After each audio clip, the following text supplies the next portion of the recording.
এখন আমরা সোজা চলে যাব সেই পঞ্চমুণ্ডির আসনের দিকে, যে জায়গাটিতে নাকি সিদ্ধি প্রাপ্ত হয়েছিল কোনো এক। এখন আমরা চলে যাব পঞ্চমুণ্ডির আসনের দিকে। শুনেছি ওই পঞ্চমুণ্ডির আসনে বসেই নাকি কোনো এক সাধক তার সিদ্ধি লাভ করেছিলেন এবং মা কালীকে এইখানে এনেছিলেন। তো সেই থেকেই এই গ্রামটির নাম সিদ্ধিকালী।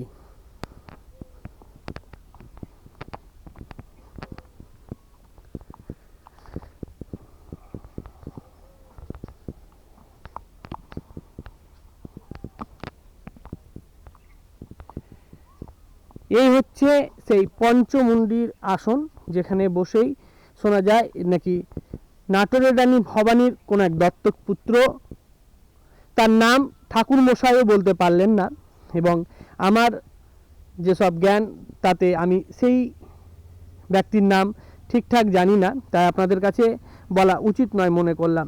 তো কোন এক সাধক এই জায়গায় বসে সিদ্ধি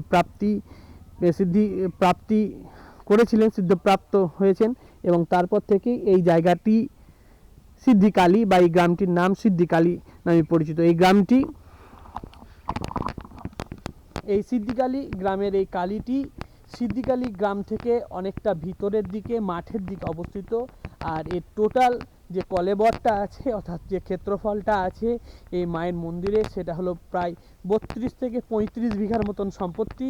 তো ঠাকুরমশাই আমাদের বললেন এখন আমরা সোজা চলে যাব ঠাকুরমশাইয়ের কাছে।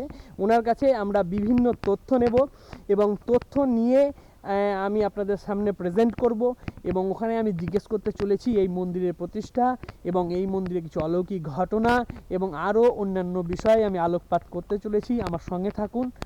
আর সব শেষে ভিডিওটা যদি ভালো লাগে অবশ্যই লাইক, শেয়ার এবং সাবস্ক্রাইব করে দিন।